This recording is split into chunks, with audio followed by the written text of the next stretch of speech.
Por um acaso você já se matriculou na academia e não frequentou nem por 3 meses sequer? Já iniciou a leitura da Bíblia e não finalizou? Talvez não seja seu caso, mas já começou uma série e nem terminou de assistir? Fez planos para o ano novo e não concluiu seus planos? Já iniciou a leitura de um livro e não terminou a leitura? Se você disse sim, então este vídeo é para você. Olá, eu sou a Keren Apuk e este é o meu devocional. Quanto tempo, hein? E hoje eu vou falar com vocês sobre um livro que eu terminei de ler. Terminei! A alegria de concluir o que você começa, do Jon Acuff. Ele é um escritor internacional e durante o livro ele faz algumas piadinhas que eu confesso que eu não entendi todas, até porque ele é de outra cultura, as pessoas famosas da região dele eu não conheço, então não fez muito sentido para mim. Mas a essência do livro eu captei. E por nós estarmos no final de mais um ano, eu senti no coração de compartilhar com vocês algumas reflexões deste livro. Quem sabe você pode se animar a concluir os seus planos enquanto há tempo. Aqui na orelha do livro ele fala: sabe o que é mais importante? O que faz o começo parecer bobo, fácil e quase insignificante? Terminar. Já dizia o rei Salomão em Eclesiastes 7:8. É bem melhor o fim das coisas do que o começo delas. Começar algo nos dá aquela euforia, aquele entusiasmo, mas nada se compara ao alívio de terminar e concluir uma tarefa, não é mesmo? Só para deixar claro, este livro fala no sentido de terminar, de concluir algo e não de se desfazer de algo. Então não é para você sair por aí se desfazendo das suas coisas e dos seus relacionamentos.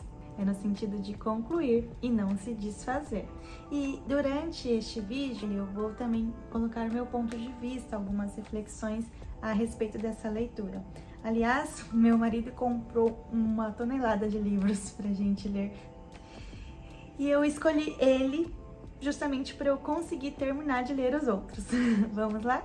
Talvez você diga: Keren, o meu problema não é terminar. Eu tenho dificuldade para começar. Pode ser que você seja como eu, alguém que precisa de um empurrãozinho, de uma motivação externa para começar algo. Tem muita gente que começa no oba-oba e realmente não termina, mas tem aquelas que de fato têm dificuldade para começar. O escritor deste livro disse que antes de ele escrever termine, ele escreveu comece. E com os feedbacks das pessoas, ele descobriu que na verdade a maior dificuldade era terminar.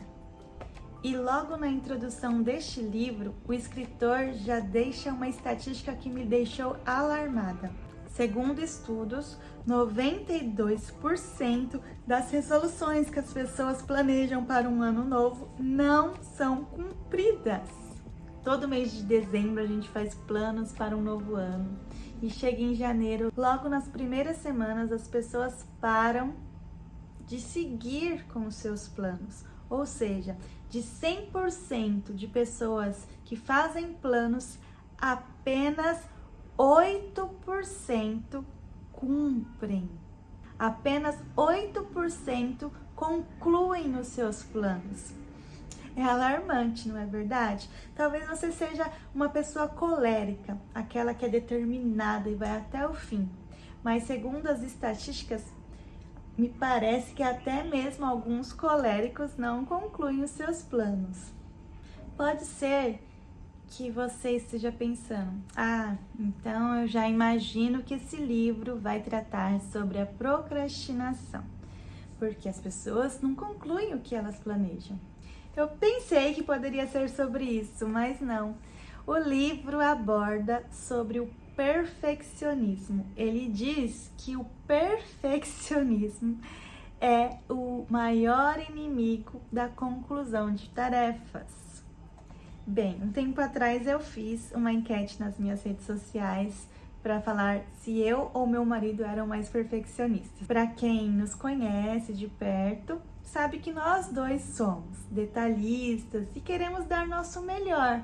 Então, eu não enxergava o perfeccionismo como um inimigo.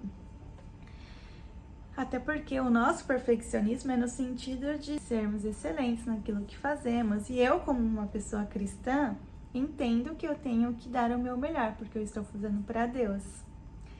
Mas aí que entra, nós precisamos ter um equilíbrio, não é verdade? Então, eu vou falar sobre este livro. E segundo o escritor, o maior inimigo da conclusão de tarefas é o perfeccionismo. Se você não se considera um perfeccionista, assiste o vídeo até o final. Talvez você descubra que você é. Vem comigo. Imagina se Deus começasse a criar o mundo e do nada ele parasse. Talvez a humanidade não existiria, até porque o homem e a mulher foram os últimos a serem criados.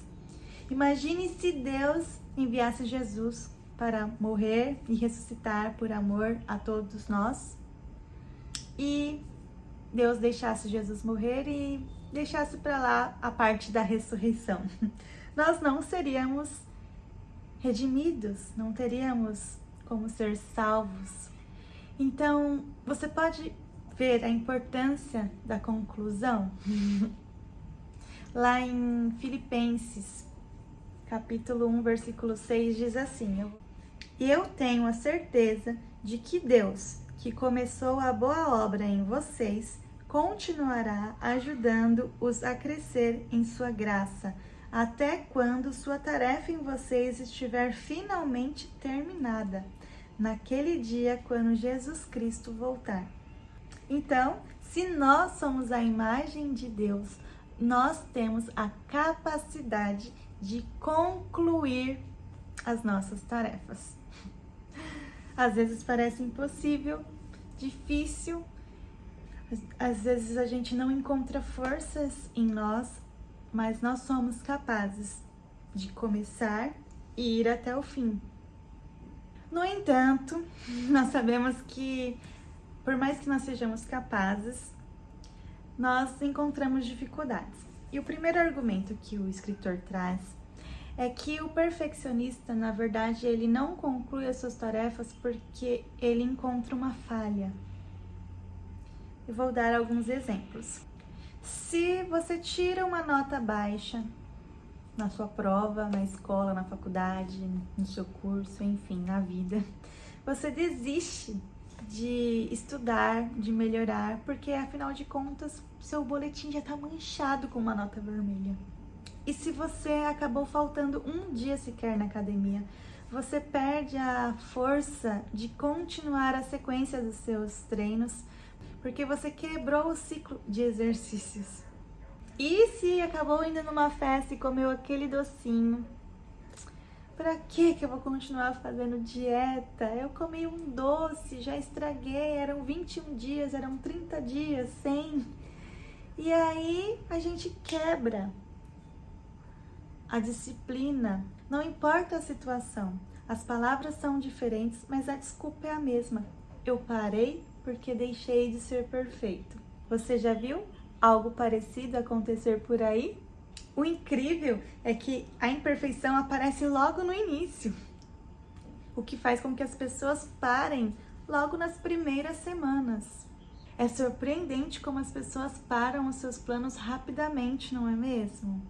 Um exemplo que o escritor deu é que as pessoas pensam que o objetivo, a nossa meta, é como uma trilha de trem reto, e não é.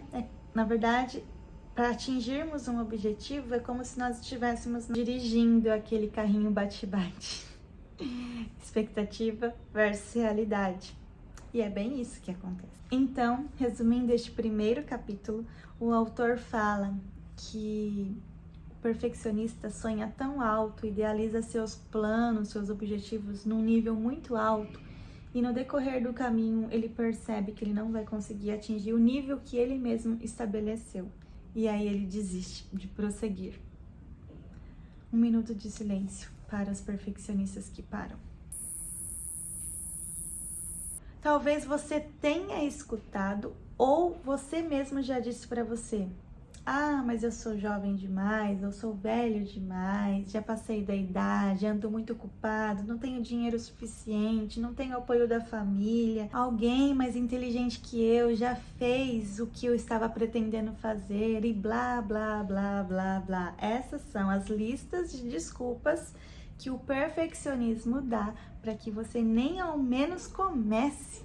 Enfim, o perfeccionista diz: se não for para ser perfeito, nem comece. Ai, que complicado.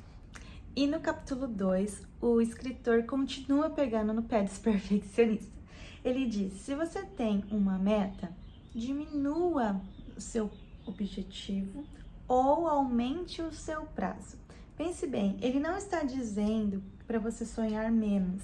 Ele está dizendo para você separar em pequenas metas. Por exemplo, se eu quero perder 8 quilos e perder 5, eu vou ter faltado 3 quilos para ter atingido a minha meta. Isso pode me desmotivar. Mas se eu falar que quero perder 4 e perder 5, ou seja, a mesma quantidade, eu vou ter ultrapassado 1 quilo da minha meta. Então, por ter sido vitoriosa nessa primeira etapa, eu vou prosseguir até concluir. É uma maneira interessante de pensar. Só que, de repente, você me diz: Keren, tem coisas que não dá para cortar no meio, para diminuir. Então, ele orienta, aumente o seu prazo. Porque assim você não vai ficar se sentindo inferior, incapaz, enfim, nessa linha de raciocínio. E o autor traz uma segunda estatística. Ele diz que 90% das pessoas que reduziram a sua meta pela metade tiveram um bom desempenho e se animaram para prosseguir nos seus objetivos, se colocaram à disposição para prosseguir, porque viram que a meta era alcançável. Quem sabe essa dica que vai te facilitar no seu planejamento de ano novo? Ah, mas e se eu não puder diminuir a minha meta? Aumente o seu prazo, se dê mais tempo. Por acaso o mundo entraria em colapso se você diminuísse o seu ritmo e demorasse um pouco mais para realizar os seus planos? Bem, o fato é que Jesus está voltando e se nós pararmos para pensar, na verdade a gente não tem muito tempo assim. A gente tem que concluir tudo que Deus planejou para nós. E quando nós pensamos dessa forma, a gente quer correr. Mas nós temos que parar um pouquinho e perguntar para Deus: o que o Senhor quer que eu faça? Porque não adianta a gente ir querendo fazer várias coisas ao mesmo tempo. Porque não. Inclusive o livro traz essa informação. Nós não somos capazes de fazer tudo. Que para eu ser excelente numa coisa, eu preciso ser mediano ou até nada bom em alguma outra coisa. E quando nós admitimos isso, a gente vence mais uma vez o perfeccionismo e consegue concluir o que de fato a gente precisa concluir. Admita, você não consegue fazer tudo. E se você quer ter tempo para fazer o que de fato precisa fazer, você vai precisar tirar tempo de outras coisas que talvez não seja o momento de fazer. E no terceiro capítulo deste livro, o autor fala: escolha suas batalhas.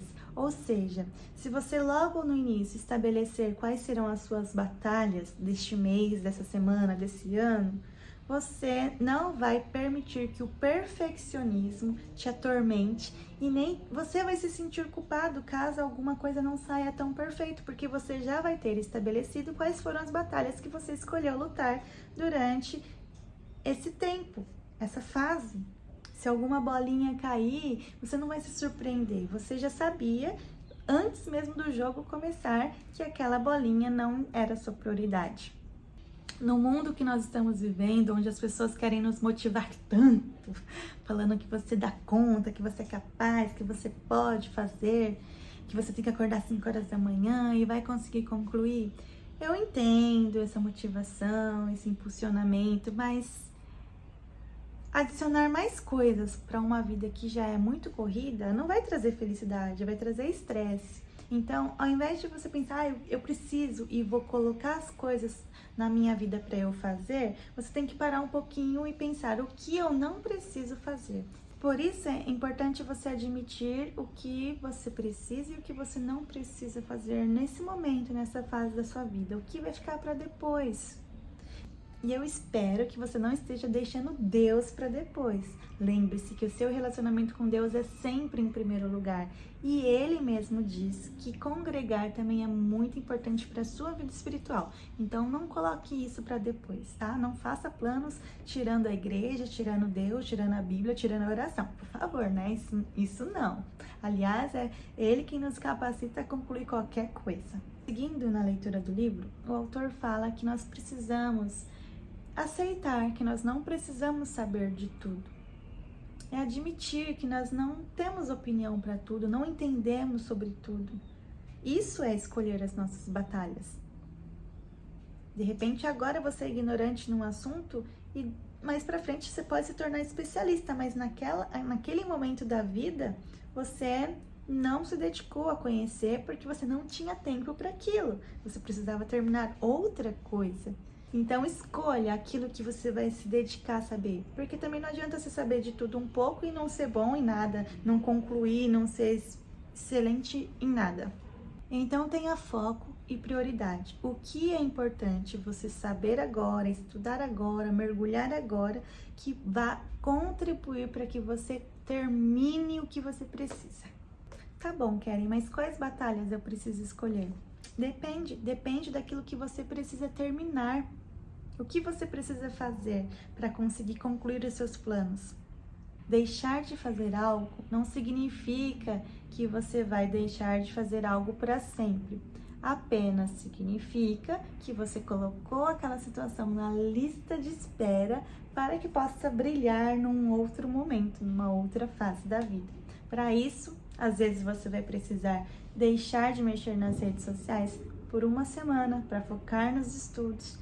Ou você vai precisar deixar um pouquinho de lado a sua vida social para você concluir um objetivo.